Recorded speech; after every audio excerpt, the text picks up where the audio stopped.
Eclesiane, tu instalaste? Instalaste aquele negocinho? Tu colocaste na bolsa? Melissa, me dá um passador, botei no teu bolso. Traz aqui.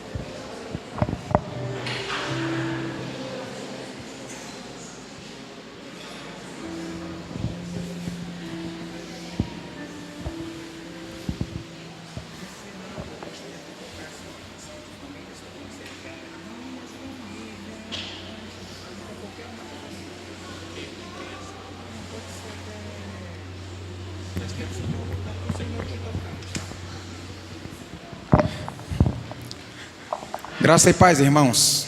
Amém? Eu sou o Laércio da Priscila. Boa noite, eu sou a Priscila do Laércio.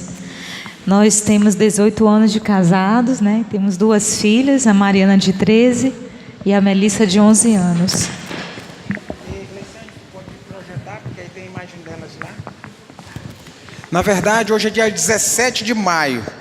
Exatamente hoje, nós estamos completando 18 anos e 3 meses de casados. Que nós casamos dia 17 de fevereiro de 2001. Eu até trouxe a imagem das nossas filhas aí na projeção, mas eu gostaria que elas se colocassem de pé.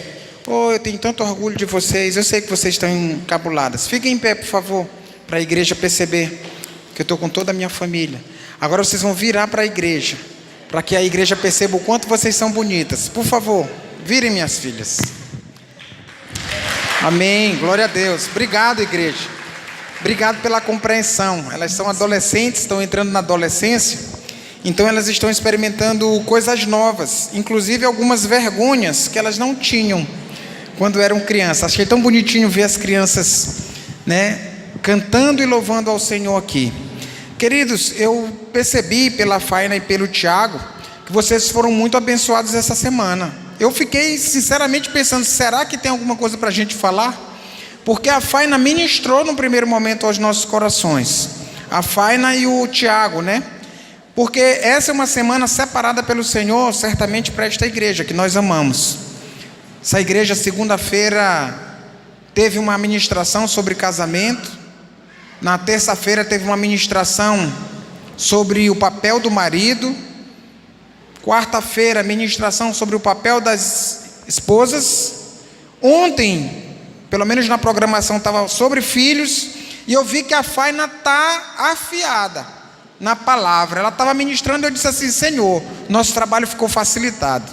A igreja já sabe certamente muita coisa sobre o que nós iremos falar. Hoje nós iremos falar sobre família. O tema central é família no altar de Deus. E o subtema de hoje é família saudável, igreja forte. Vamos testar para ver se vai funcionar? Não funcionou. Não, porque eu estou passando aqui e não deu nada. Então eu vou precisar do teu toque. Glória a Deus. Que o Senhor toque na Eclesiane, para que a Eclesiane entenda o toque do Senhor e possa passar o slide. Pode passar para nós, por favor? Um toque só. Isso aí. Você pode abrir sua Bíblia no Salmo 128.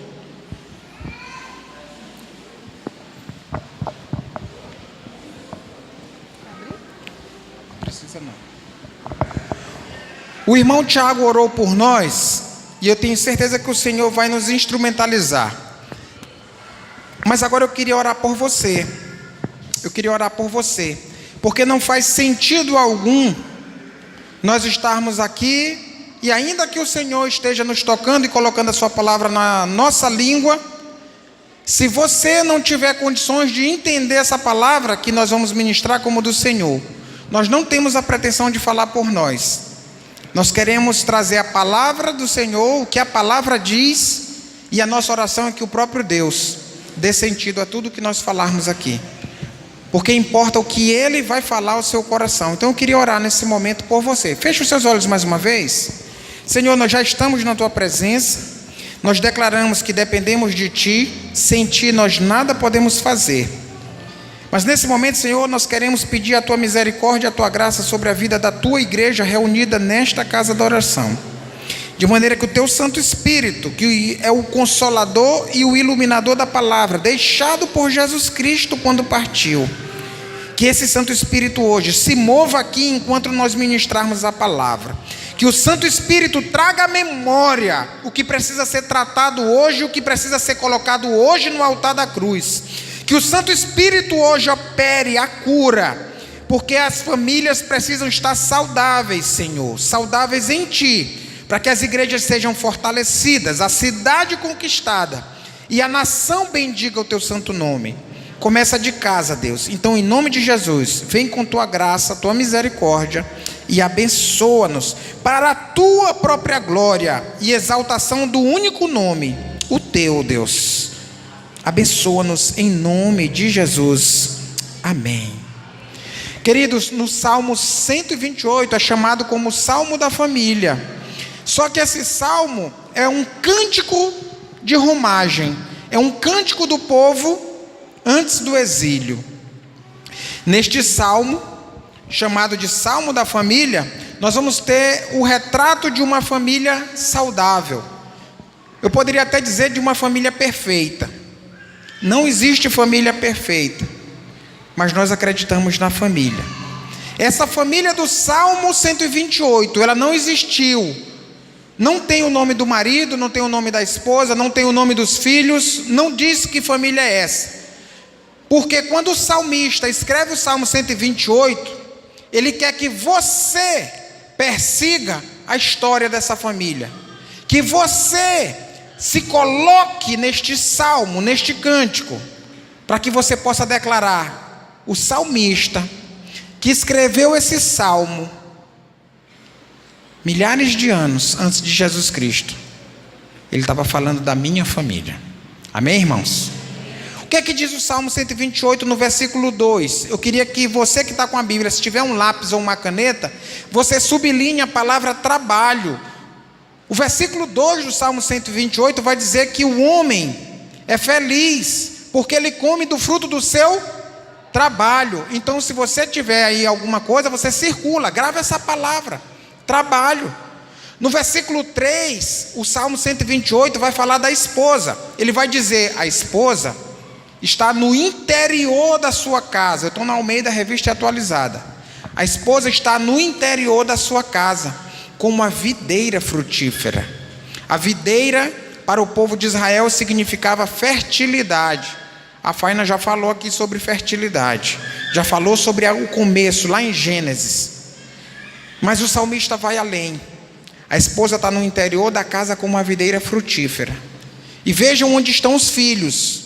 Os filhos estão ao redor da mesa, como brotos da... Vocês estão com a Bíblia aberta? Podem acompanhar conosco. Como brotos da oliveira.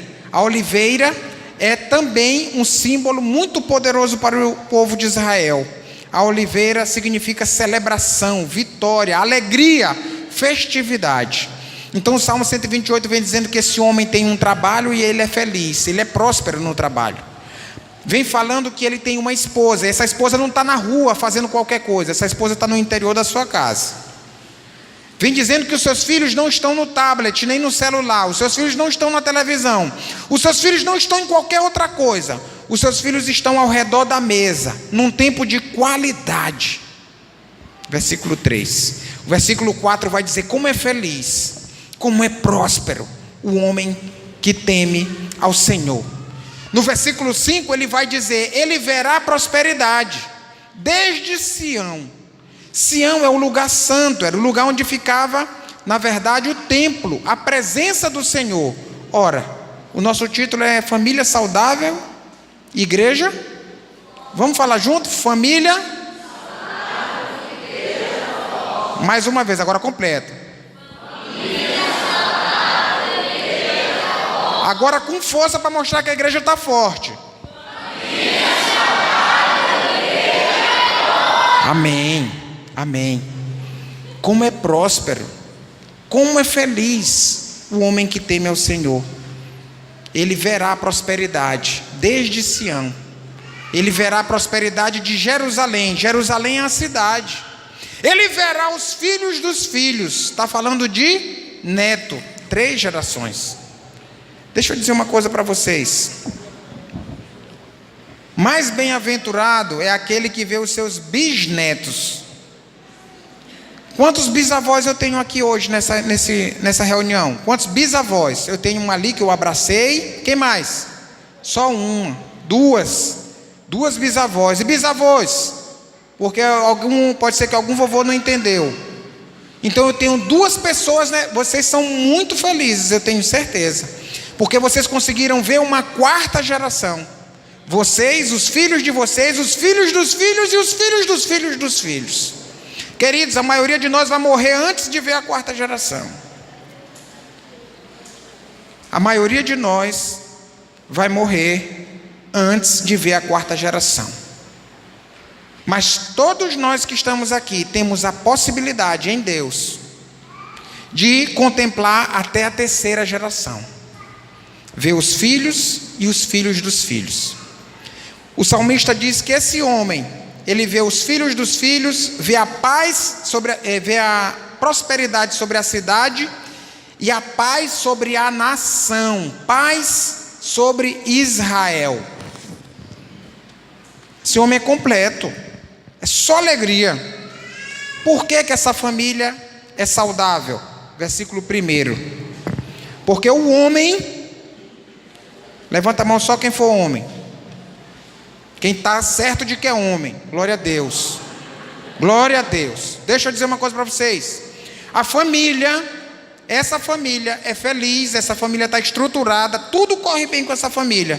Porque o homem, o valente da casa, o homem forte da casa, teme ao Senhor e anda nos seus caminhos. Diante disso, se eu perguntasse, pode passar? Essas são as palavras, e pode passar mais um? Esse é o segredo. O homem que teme ao Senhor e anda nos seus caminhos, ele tem todos esses benefícios. A questão é, como é que eu faço para andar nos caminhos do Senhor? Como é que eu faço para temer o Senhor? Porque o Salmo 128, ele me dá os benefícios, e ele me diz de onde vêm esses benefícios. De um homem que teme ao Senhor e anda nos seus caminhos. A questão é, como é que a gente faz isso?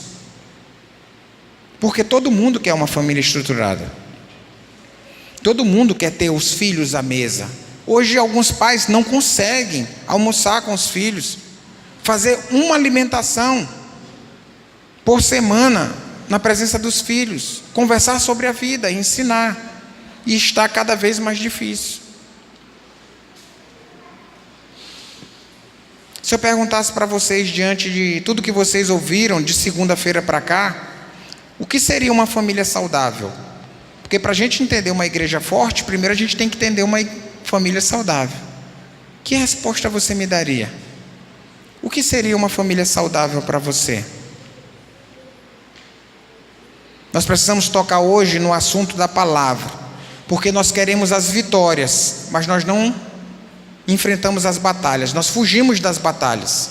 Nós queremos o sucesso, mas nós fugimos do sacrifício. Nós queremos chegar, mas a gente prefere não fazer o caminho. Não dá. Com Deus não é assim. Com Deus não é assim.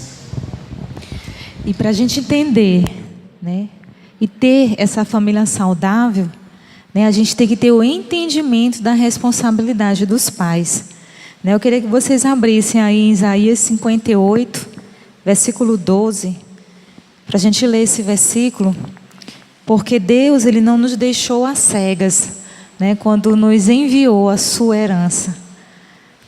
Ele nos deu todo o manual, né, todo o manual para cuidar, ensinar a sua herança. Né? Lá em Isaías 58, versículo 12 diz: os teus filhos edificarão as antigas ruínas, levantarás os fundamentos de muitas gerações, e serás chamado reparador de brechas e restaurador de veredas, para que o país se torne habitável. Né? Aí ele começa dizendo que os nossos filhos, né, edificarão as antigas ruínas, né, os muros que foram derrubados. Mas nós, pais, né? Nós é que levantaremos os fundamentos. Nós que seremos chamados reparadores de brecha, para eles edificarem essa ruína, para que esse versículo aqui se cumpra. Nós temos que dar a eles o fundamento. E quando eu olho esse versículo aqui, eu me lembro de Mateus 7:24, que fala de 2 construtores. Os 2 construtores estão edificando a mesma coisa. Eles estão edificando uma casa, né? E o Senhor Jesus fala, né, que o primeiro construtor, ele edifica, ele ouve as palavras, né, e as pratica. É como aquele que ouve e pratica. E constrói a sua casa sobre a rocha. Né? Que rocha é essa, né? Essa rocha é Jesus, a rocha, a pedra angular. E o segundo ouve também, do mesmo jeito que o primeiro, mas ele não as pratica. Ele funciona como aquele construtor que constrói a sua casa sobre a areia. E os 2 constroem a mesma coisa, a casa. Né? No caso aqui a gente pode chamar da família.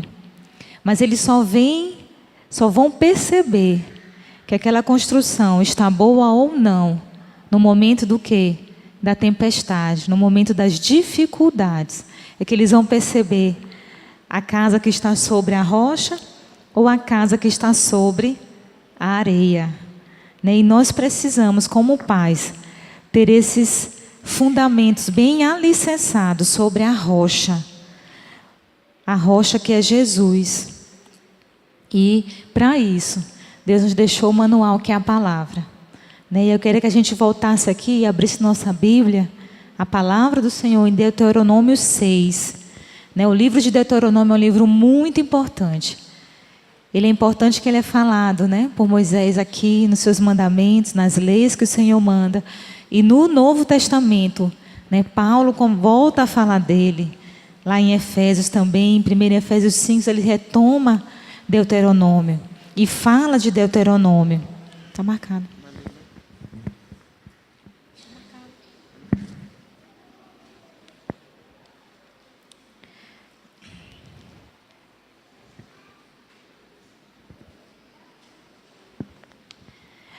Eu queria que a gente lesse Deuteronômio 6, do versículo 1 ao versículo 9.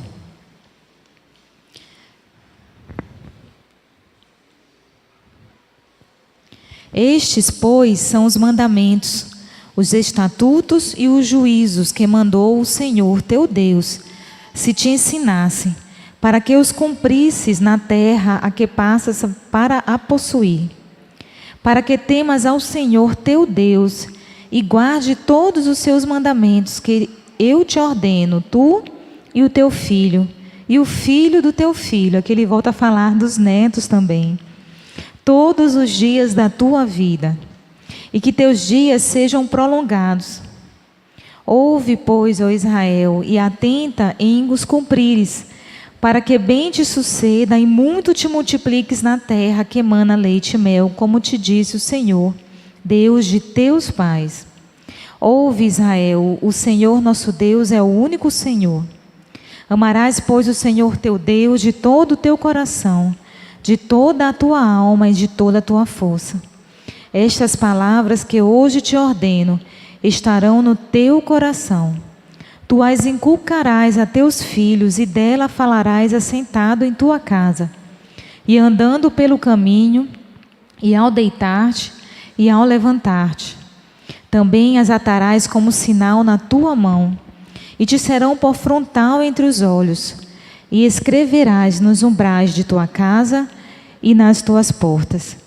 E aqui o Senhor Deus deixa um direcionamento claro para nós pais, que somos cristãos e que cremos nesse Deus e que cremos nessa palavra. Eu acho que o sonho de qualquer pai cristão, é que o filho cresça, e fale o Salmo 40, versículo 8, que diz: agrada-me fazer a tua vontade, ó Deus meu, dentro do meu coração está a tua lei. Eu, como mãe, quero ouvir isso dos lábios das minhas filhas. Mas para que isso aconteça, a gente tem que ouvir e praticar. Eu gosto muito de voltar no versículo 6, que diz: estas palavras que hoje te ordeno estarão no teu coração. Eu não posso ensinar e inculcar aquilo que não está no meu coração, aquilo que eu não vivo, né? Aquilo que eu não pratico. Para estar no meu coração primeiro, eu tenho que aprender isso aqui, eu tenho que ensinar. Né? Eu gosto muito de uma pesquisa que foi feita há uns anos atrás pelo Instituto Barna, que eles pesquisaram quem eram os maiores influenciadores da fé nas crianças, adolescentes e jovens nas igrejas. Né? E muitas pessoas pensam que é a igreja que é influenciador, ou é o pastor dos jovens, é o professor da escola dominical, né, o líder das crianças. E na pesquisa foi constatado que os maiores influenciadores da fé, né, para eles, em primeiro lugar é a mãe, o segundo é o pai e o terceiro são os avós. Né, o pastor, né, o retiro, encontros, né, a igreja estava lá no quarto ou quinto lugar. Então os maiores influenciadores da fé são os pais, né? A mãe e o pai. E na palavra diz que a fé ela vem pelo ouvir. E ouvir o quê? Qualquer coisa? Não, a palavra. E se a gente for pensar no tempo, né, que os nossos filhos estão na igreja, é muito pouco tempo para que a gente deixe esse papel tão importante a cargo da igreja. E não tem como. Né? Os nossos filhos estão com a gente durante a semana toda. A gente vem na igreja geralmente, né, é aos domingos, e você não fica tanto tempo, né? Às vezes é um pouco de manhã, um pouco à noite. Isso não tem como você influenciar e inculcar no seu filho essas palavras. Nós desejamos levar nossos filhos à palavra de Deus, que a palavra de Deus esteja neles, mas isso não vai acontecer por osmose, isso não vai acontecer de qualquer jeito. Né? Essa palavra tem que estar primeiro no nosso coração. A gente tem sempre que estar um passo à frente em aprender, para poder ensinar, porque a gente só ensina aquilo que a gente sabe, né? E a gente tem que aprender para ensinar. A Bíblia, ela é o maior agente de transformação na vida de qualquer pessoa. Eu gosto muito da palavra que tem lá em Hebreus 4:12, que diz que a palavra de Deus ela é viva e eficaz. E ela é mais cortante do que qualquer espada de 2 gumes. E penetra até o ponto de dividir alma e espírito. Então essa palavra é muito importante. E se a gente for perguntar se na nossa casa, né, a gente está conseguindo ler a Bíblia. Se os nossos filhos estão lendo a palavra. Ou se esse livro aqui ele fica fechado a semana toda. Né? Quando a gente chega da igreja a gente deixa lá. E a gente só pega para ir à igreja. Eles vão crescer achando que esse livro, né, que a palavra já diz que é viva, ela não é viva, não vai ser viva para eles, porque eles não viram ela sendo viva para nós. Eles não viram ela fazer parte do nosso dia a dia. Eles têm que entender e serem inculcados, como diz aqui em Deuteronômio. E ele fala que todos os dias, lá no 7 diz, tu as inculcarás. E delas falarás, assentado em tua casa, andando pelo caminho, ao deitar e ao levantar. Aqui no mínimo, ele diz para a gente fazer no mínimo, né, um culto doméstico 2 vezes no dia. Né? Quando a gente levantar e quando a gente deitar, ler essa palavra, inculcar essa palavra. E muitas vezes nós, como pais, estamos sendo negligentes e deixando esse papel para a igreja. E não estamos cumprindo o que diz a palavra de Deuteronômio. A gente quer que os nossos filhos cresçam, né? E declarem o que diz lá em Salmos 48. Mas a gente não fez a nossa parte, né? Fazer o fundamento, edificar o fundamento. O fundamento é algo muito importante. Quando a gente vê uma construção, a gente não consegue ver o fundamento dela, mas é o que mantém ele em pé, né? O que mantém a construção em pé é o fundamento. Às vezes o fundamento ele é imenso para manter uma construção, um prédio em pé. A gente não tem noção do trabalho que deu para fazer aquilo ali. E nós, como pais, precisamos preparar esse fundamento, ler esse fundamento, né? Inculcar nos nossos filhos e fazer com que esse fundamento seja a parte viva no nosso dia a dia. Que não adianta a gente só pegar essa palavra e trazer na igreja e depois esquecer dela. Essa mesma pesquisa que o Instituto Barna fez em relação aos influenciadores da fé nos filhos, eles fizeram uma outra pesquisa. Por que os jovens, quando crescem, né, por que quando eles entram na faculdade, muitos deles saem da igreja?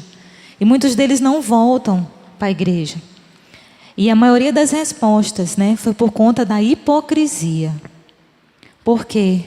Porque os pais falavam uma coisa no domingo na igreja, mas viviam outra coisa nos outros dias da semana.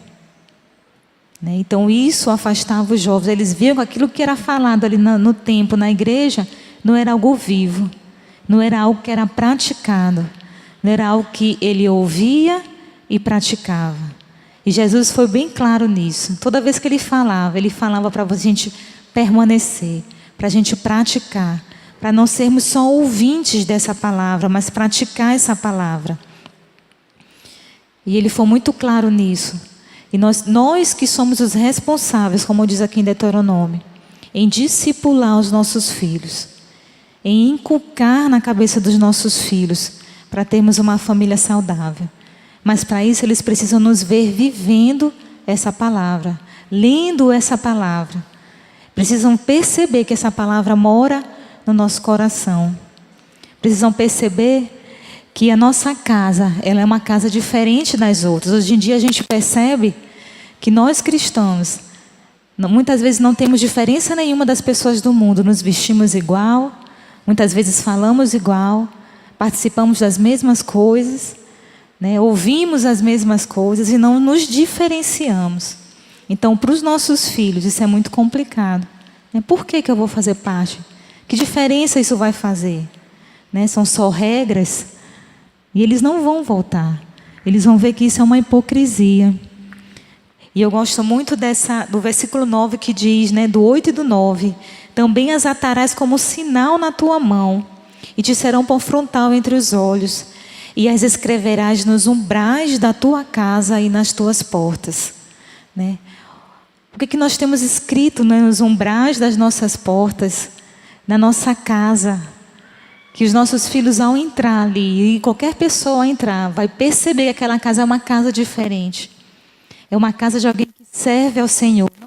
Não porque tem uma Bíblia fechada no canto, mas porque tem sinais naquela casa de pessoas que vivem diariamente essa palavra. E a gente tem que pensar nisso. Como pais, nós somos os responsáveis. E o Senhor vai pedir contas, não é para a igreja, não é para o professor da escola dominical, para o professor ou para o pastor, mas é para nós pais. Porque foi para nós que Ele deu essa herança. Então esse papel é nosso. A gente não pode transferir a educação dos nossos filhos para os outros, terceirizar isso.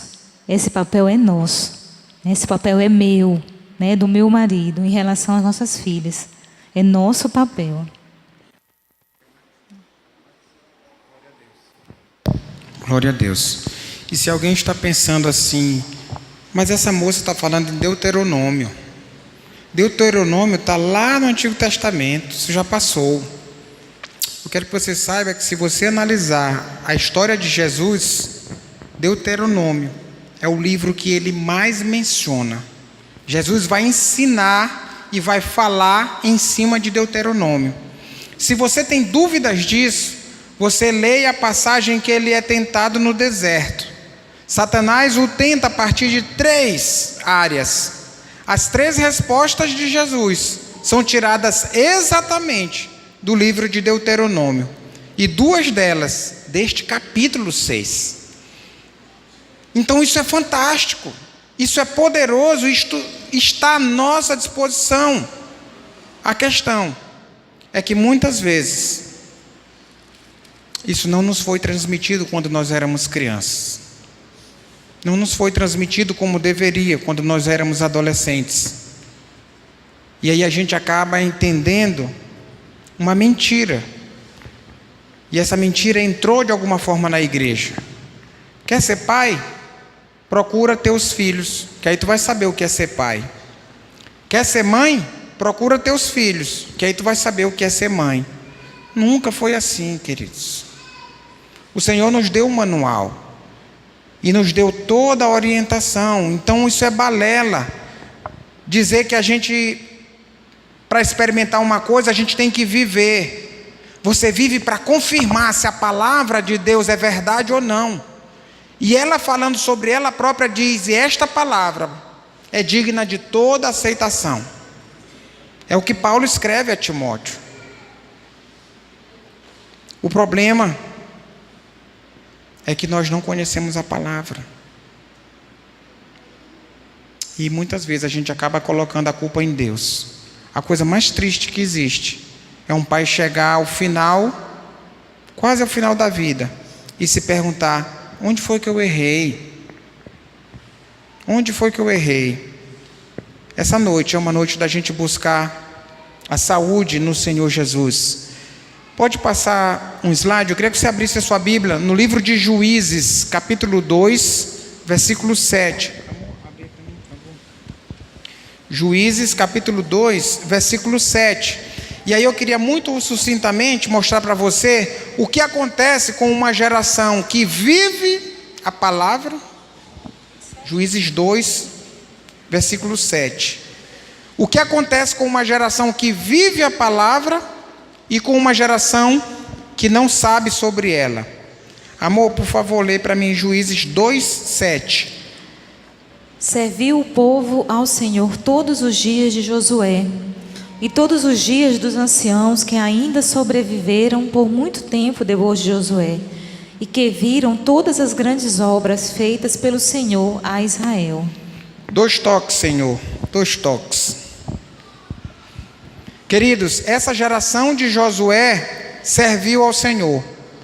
A Bíblia vai mostrar nos versículos seguintes que Josué, filho de Num, morreu. Mas diz que os líderes da época de Josué serviram ao Senhor, eles foram prósperos. Josué saiu do Egito, entrou em Canaã e desfrutou do melhor de Deus. Acontece que surgiu uma geração que não recebeu essa transmissão que Priscila falou. Os pais, a geração de Josué, não transmitiu para os seus filhos. E vamos ver na palavra o que aconteceu. Versículos de 10 a 13. Versículo 10. Foi também congregada a seus pais toda aquela geração. E outra geração após eles se levantou, que não conhecia o Senhor, nem tampouco as obras que fizera Israel. Então fizeram os filhos de Israel que era mal perante o Senhor, pois serviram aos Baalaíns. Deixaram o Senhor, Deus de seus pais, que os tirara da terra do Egito, e foram-se após outros deuses, dentre os deuses das gentes que havia ao redor deles, e os adoraram, e provocaram o Senhor a ira, porquanto deixaram o Senhor e serviram a Baal e a Astarote. Então a palavra é muito clara. Quando uma geração não transmite à outra o que recebeu do Senhor, o resultado é a maldição. O resultado é o sofrimento. O resultado é a provocação da ira do Senhor. Isso é conosco, irmãos. A transmissão é com os pais. Isaías 58, 12, que Priscila leu, vem dizendo que os filhos edificarão as antigas ruínas. Quem edifica as antigas ruínas? Mais uma vez, quem edifica as antigas ruínas? Os filhos. Mas quem é que levanta os fundamentos de muitas gerações? Então está começando a ficar combinadinho. A primeira resposta de vocês é filhos, a segunda é pais. Está ensaiado, não tem como errar. Quem é que edifica as antigas ruínas? E quem é que levanta os fundamentos de muitas gerações? Então, queridos, nós colocamos uma figura em que tem uma cidade cercada por muro. As cidades antigas, elas tinham um muro que as protegia. E não tinha como os moradores da cidade sofrerem influência externa sem serem autorizados a passar pelo muro. Os pais, atenção, os pais são responsáveis por reparar as brechas que existem nesses muros, por restaurar os muros, para que tenha paz na cidade, para que haja segurança na cidade, para que as antigas ruínas sejam edificadas. A gente já viu isso antes, gente. A Bíblia fala de Neemias, de Esdras, levantando os muros. E quem que levantou os muros no livro de Neemias? As famílias, capitaneadas por cada qual por seus líderes, os pais, que com uma mão trabalhavam e com a outra seguravam a espada.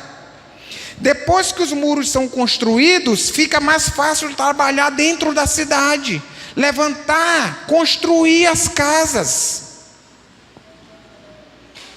O problema é que, sem muro, qualquer coisa que a gente construir fica vulnerável aos ataques externos.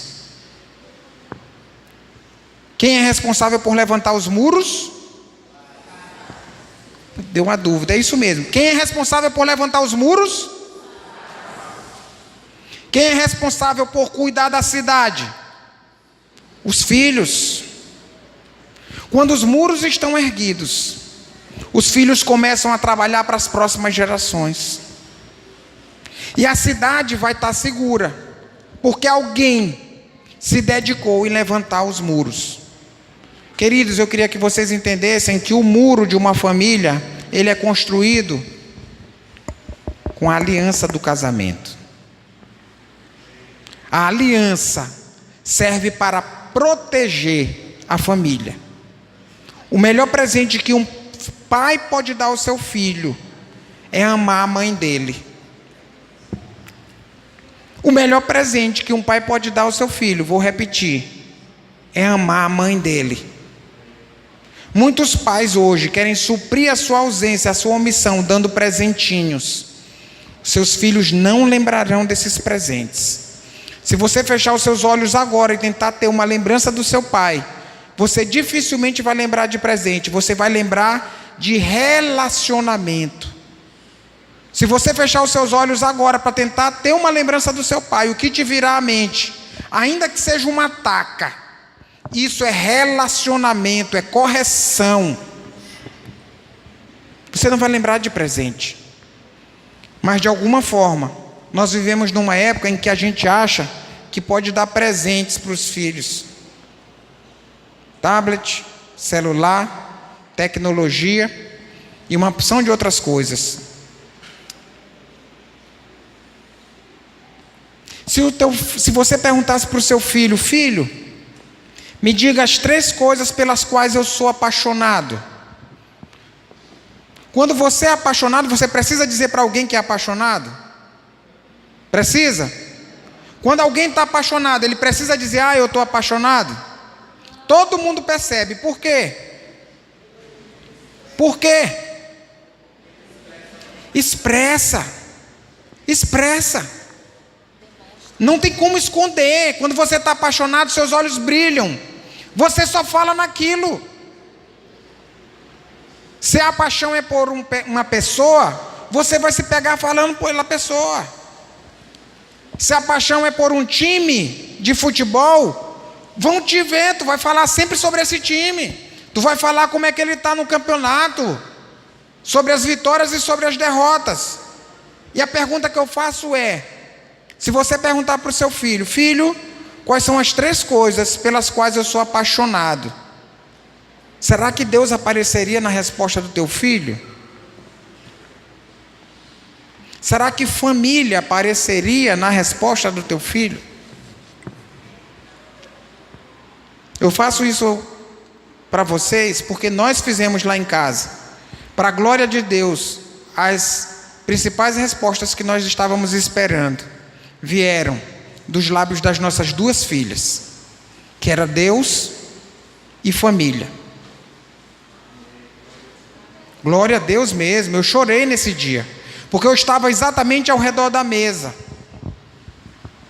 Eu quero viver Salmo 128. Salmo 128 está na palavra, e eu quero dizer para vocês que no Senhor eu sou bendito. No Senhor eu sou feliz, essa palavra é para mim. O Salmo 128, eu quero viver essa palavra. E eu quero que as pessoas olhem para mim e digam: o que se passa com esse homem? Porque ele é próspero em tudo. Em tudo que ele toca há algo especial. Eu quero que as pessoas percebam isso, para eu dizer assim: é por conta do Senhor que eu sirvo, que me dá a orientação de como eu devo viver, e eu de fato me submeto a Ele e a sua palavra.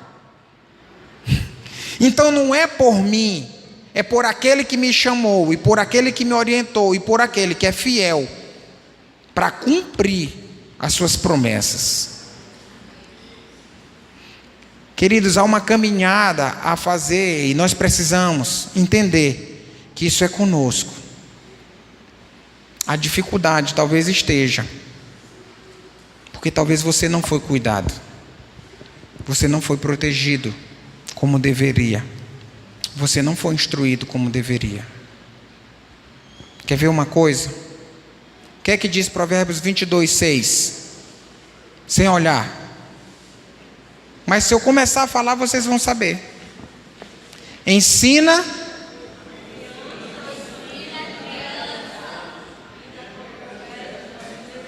Tá, mas vamos falar de forma organizada, de maneira que se um bêbado passasse ali na porta da igreja, ele iria entender o que a gente estava falando. Ensina.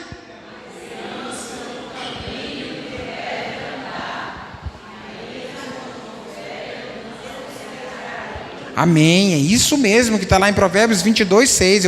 Eu regi vocês e vocês falaram o que está gravado na mente e no coração de vocês. Glória a Deus por isso.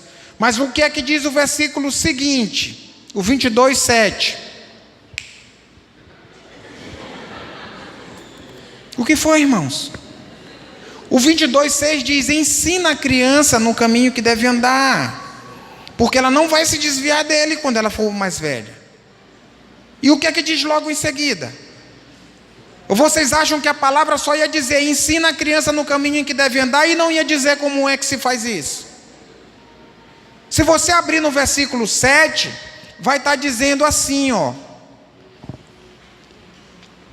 quem toma dinheiro emprestado se torna escravo de quem empresta. O rico domina sobre o pobre. Se você pegar o versículo seguinte a esse, ensina a criança no caminho em que deve andar, que ela não vai se desviar quando ficar velho. Primeira lição, primeira coisa para ensinar: o rico domina sobre o pobre. Quem toma dinheiro emprestado se torna servo de quem empresta. O que você está ensinando para o seu filho em relação a princípios financeiros? Você compra um carro financiado, você está trabalhando para o banco, porque você paga 3 carros. Se você financiar um carro, você paga 3. Ou seja, você paga o seu e trabalha para o banco o suficiente para comprar 2 carros. Teu filho está vendo tu vivendo pedindo emprestado, precisando fazer empréstimo. Tem alguma coisa errada na tua vida. Não, mas é porque eu só ganho um salário. Querido, quem administra o pouco, sabe administrar o muito. Quem administra o muito, vai administrar o pouco. Porque a administração não deve vir de nós, deve vir dos princípios que regem essa palavra. Eu conheço vários homens de Deus, várias mulheres de Deus piedosas, que vivem com um salário mínimo e conseguem dar o dízimo. E as pessoas dizem assim: isso é um milagre. Mas é um Deus de milagre que ela serve, que ele serve. O dinheiro não é senhor dessas pessoas. O dinheiro serve essas pessoas. E nunca lhes faltou o pão. Em Deuteronômio, a palavra vai dizer assim, ó: tu emprestarás e não tomarás emprestado. O que é que os teus filhos estão vendo? O que é que você viu na sua infância? O que te foi transmitido na tua infância? Esse é o problema. Talvez você não tenha sido cuidado protegido, como a palavra recomenda. Seus pais talvez tenham se esforçado muito, mas a partir do que eles tinham, e o que eles tinham não era suficiente para te forjar. Nessa noite, nós precisaremos enfrentar uma outra questão.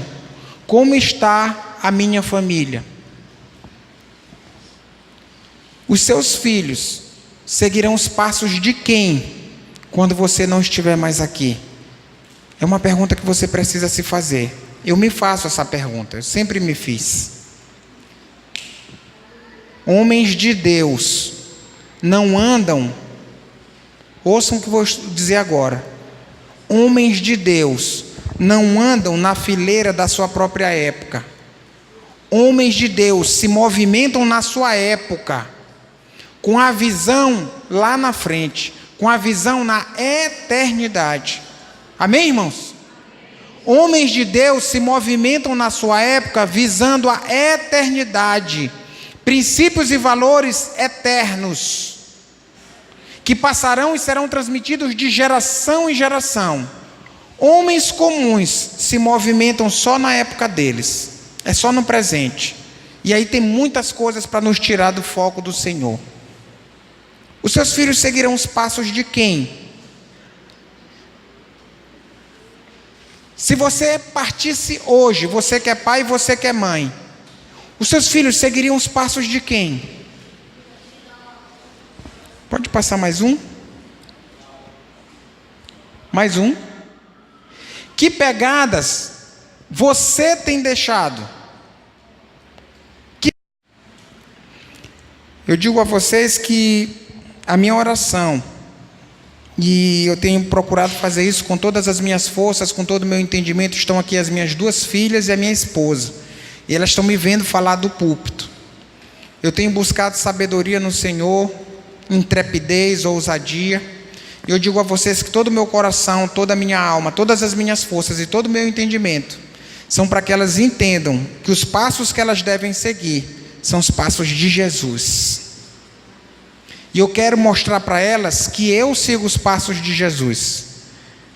O meu desafio é mostrar para elas como se segue o Mestre. Porque se elas se acostumarem a seguir apenas os meus passos, se o Senhor me colher para si antes delas, elas ficarão perdidas. O meu pai já não está mais aqui para que eu o siga. E elas podem me idolatrar. Meu pai, se o meu pai estivesse aqui, se o meu pai, oh, que saudade do meu pai. Eu trabalhei para eu ganhar no coração delas um lugar que não me pertencia, um lugar que eu deveria ter deixado e apresentado para Deus. Está fazendo sentido? Mas se eu as ensino a seguirem o Mestre, como eu sigo, queridas, eu preciso todo dia renunciar a mim mesmo, pegar a minha cruz e seguir Jesus como um discípulo dele. Se eu ensino isso, e essa é a minha esperança, se um dia o Senhor me colher, eu quero ir na paz e na tranquilidade de que as minhas filhas não ficaram órfãs, porque elas sabem quem é o pai delas legítimo, elas sabem quem vai cuidar delas, elas sabem quais são os passos que elas devem seguir, e quando elas lembrarem de mim, elas vão lembrar do caminho. Quem é o caminho? Jesus Cristo. Isso começa por casa, isso começa por mim. Não tem como uma igreja ser forte se a minha família está fraca. O que a igreja vai ser é tão somente uma reunião de pessoas. Ela não vai ser tempero dessa terra, ela não vai ser sal dessa terra. E ela não vai iluminar esse mundo, porque nós estaremos doentes. Para começar a cura, para começar o resgate da saúde, nós precisamos passar pelo perdão. Talvez você tenha sido roubado na sua infância, na sua adolescência. Talvez você tenha sido violentado. Talvez você tenha sido tratado com muita brutalidade, estupidez, grosseria ou indiferença ou omissão. Eu quero te dizer, meu querido, que você precisa, como a Faina falou aqui, deixar isso no altar da cruz. E eu queria te encorajar para fazer isso hoje. Talvez você não esteja prosperando na sua casa, e você que é jovem e que diz: eu ainda nem constituí família, eu não preciso me preocupar disso agora. É antes, para você é preventivo. Talvez nós não estejamos vivendo uma família saudável, e eu estou aqui feliz porque a minha mãe está aqui ao lado da minha irmã e do meu cunhado. Eu tenho saúde hoje na minha casa, porque eu aprendi a liberar os meus pais, Os meus pais são de uma terceira geração de crentes. A avó da minha mãe aceitou o Senhor Jesus. Ela transmitiu a fé para minha avó, e a minha avó passou para minha mãe. Eu sou de uma quarta geração de crentes, tanto de mãe quanto de pai. Então Deus me poupou muito. Eu não sei o que é andar fora da igreja. Eu tenho 41 anos, são 41 anos dentro da igreja. Então eu não sei o que é uma vida lá fora. Mas os meus pais não acertaram todas as vezes. Em algumas áreas da minha vida, eles não tinham que me entregar, porque eles não sabiam. Eles não tinham que me entregar, porque eles não receberam. Eu tive que liberá-los, perdoá-los naquela área. Era a hora de eu dizer: os meus pais não me deram, porque eles não tinham o que me dar. Eu os perdoo. E eu vou buscar o que eles não tinham como me dar. Eu vou buscar no autor da minha fé. Eles apresentaram o autor da minha fé para mim. É o suficiente.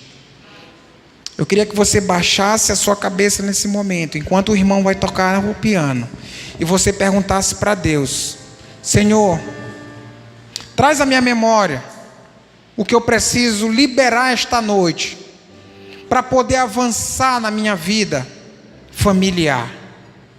Há algo, Senhor, que eu nem me lembre, que talvez eu tenha tentado ocultar para não sofrer, para não lembrar. Há algo, Senhor, que aconteceu na minha infância, na minha adolescência, e que eu tento evitar, mas que tem feito toda a diferença na minha vida, porque eu estou preso ainda. Deixa o Senhor trazer a tua memória. Esse é o teu tempo com Deus.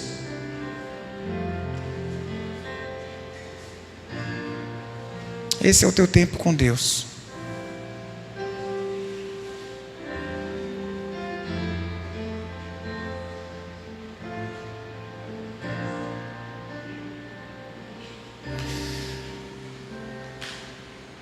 Oh Deus, traz a memória.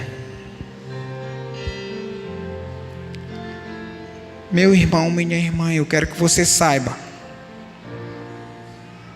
que quem talvez tenha ferido o teu coração, seja o teu pai, seja a tua mãe, seja um tio, seja um professor, seja o pastor, essa pessoa não tem condição de pagar pela dor que te causou. Você precisa liberar essa pessoa. Você precisa liberar essa dívida. Aceita o sacrifício de Jesus por essa pessoa. Eu não sei qual foi a dor gerada no teu coração. Não sei a profundidade. Mas hoje o Senhor quer receber essa dor. Só o Senhor Jesus pode receber. E eu queria te encorajar a entregar o que você passou ao Senhor Jesus, para que você pudesse receber dele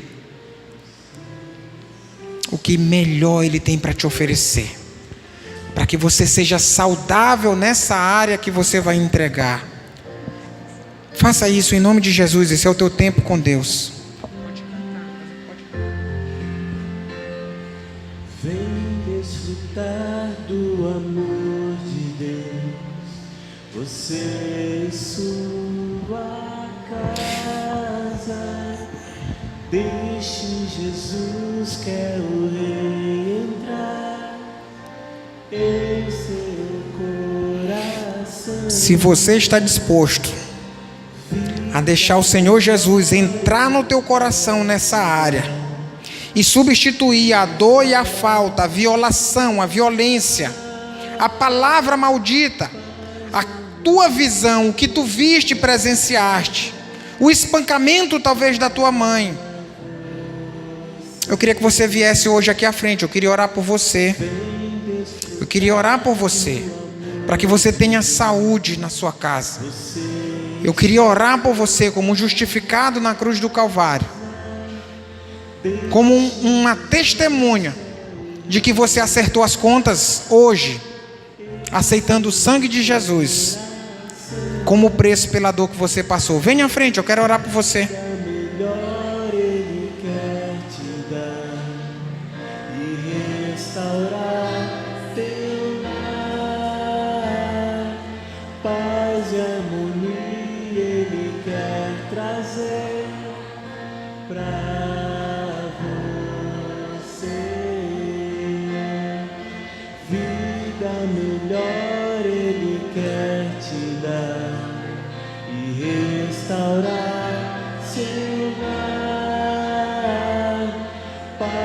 Você não tem como restaurar os muros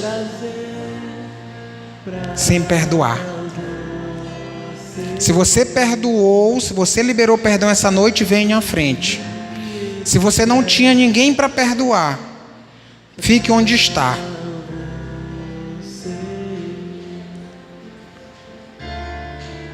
Amém. Abre aí Mateus 6,14.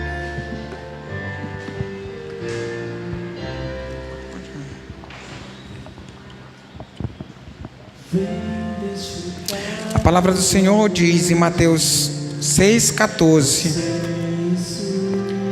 Porque se perdoardes aos homens as suas ofensas, também vosso Pai Celeste vos perdoará.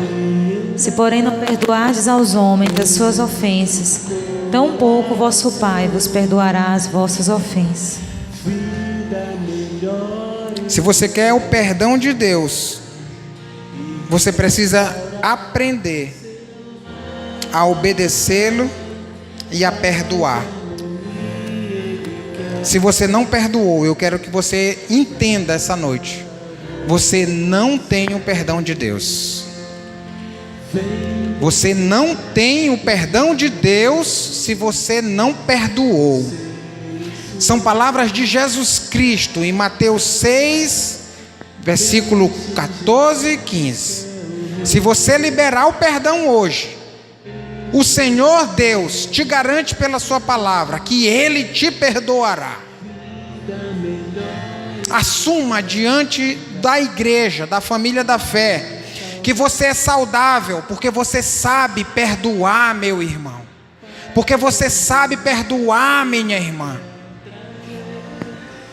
Se você não tem condições de fazer isso por sentimento, faça por atitude, por fé, por entendimento. O perdão não é um sentimento, o perdão é uma decisão. Decida hoje receber o perdão de Deus. Não tem como a tua família ser saudável se você guarda pessoas, se você guarda faltas, se você guarda pecados dos outros. Senhor, nós estamos aqui, nós te somos gratos porque Tu nos deste a oportunidade de trazer o Teu recado e nós fomos fiéis ao que Tu nos deste. Nós saímos daqui, Senhor, com a consciência tranquila de que declaramos aquilo que Tu geraste no nosso coração para o dia de hoje. Senhor, eu não sei quantos covardes tem nesta casa, mas Tu é que sondas os corações, e aqueles perdões liberados de coração e boca. Oh Deus, que tu possas receber no teu altar. Ainda que as pessoas não tenham tido coragem, Deus, de publicamente dizer: eu me rendo a ti e vou à frente, declarar que eu libero. Senhor, nós não vamos julgar a aparência, porque sabemos que tu conheces os corações. Então libera essas pessoas, gera nessas pessoas que efetivamente liberaram perdão, a paz que excede todo o entendimento, que elas possam receber o teu conforto, Deus, e que de fato elas possam receber de ti a estratégia para falarem para aquelas pessoas que elas de fato liberaram: eu te perdoo, fulano, eu te liberei daquela dívida, você está livre, eu não te carrego mais, você está perdoado em nome de Jesus. E Senhor, se elas estão liberando alguém que já morreu, se elas estão liberando alguém que elas não têm mais como entrar em contato para declarar que essas pessoas estão liberadas, Papai, que tu mesmo providencie com a tua graça e misericórdia o conforto, de maneira que elas saibam que o que elas ligarem aqui na terra em ti estará ligado no céu, porque essa é a tua palavra. Que nessa noite, Senhor, nós saiamos sem culpa. Que nessa noite nós saiamos para nossa casa dispostos, Senhor, a como pais reparar as brechas. A tua palavra diz que nós somos reparadores de brechas. Que possamos sair dispostos a colocar as mãos no muro da nossa família, garantindo uma cidade segura em ti para as próximas gerações. E que a tua glória venha sobre nós, para que possamos ver os nossos filhos e os filhos dos nossos filhos vivendo seguros em ti, vivendo alegres em ti, vivendo confiantes em ti.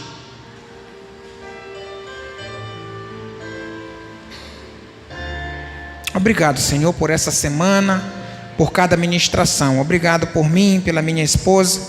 E nós queremos te orar por esta igreja, Deus. Esta igreja que teve um entendimento de buscar uma palavra para a família. Que as famílias desta igreja sejam saudáveis, por saberem se colocar diante de ti em rendição, Pai. Em rendição à tua palavra. Toca agora em toda soberba, em toda arrogância, em toda falta de humildade. Ó Senhor, traz entendimento ao teu povo. A tua palavra diz que o teu povo perece por falta de entendimento. Traz entendimento ao teu povo, para que eles possam prosperar a partir das suas famílias, e que essa igreja seja forte. Seja forte, não porque o pastor tem uma palavra forte, mas porque essa palavra que o pastor ensina no púlpito é vivida nas casas. Senhor, a tua igreja não precisa de uma palavra para ouvir, a tua igreja precisa de uma mensagem para viver. E que essas gerações que estão aqui, do mais novo ao mais idoso, possa glorificar o teu nome com as suas próprias vidas. Amém, Pai. E te pedimos, Pai, a tua sabedoria, Senhor, e teu entendimento, Pai, para que possamos inculcar nossos filhos, Pai, a tua herança, aquilo que tu nos pede como mandamento, Pai, em Deuteronômio, Senhor. Pai, nós te pedimos, Pai, dá-nos fome e sede da tua palavra, porque o pão tu já nos deste, Pai, tu já deixaste para nós, mas que possamos ter fome, Pai, fome de buscar a ti, Pai, todos os dias, Pai, e que os nossos filhos possam ver em nós, Pai, a ti mesmo, Senhor. Que possamos ser espelhos para Ele da Tua glória, da Tua graça, Pai, através das nossas vidas. Nós te pedimos, Pai, por cada família aqui representada, cada pai, cada mãe, avô, tio, Pai, cada pessoa que esteja inculcando, ensinando a cada criança, Senhor. Nós te agradecemos, Pai. Te agradecemos pelo Teu cuidado em nossas vidas e pelo Teu amor. Em nome de Jesus. Amém.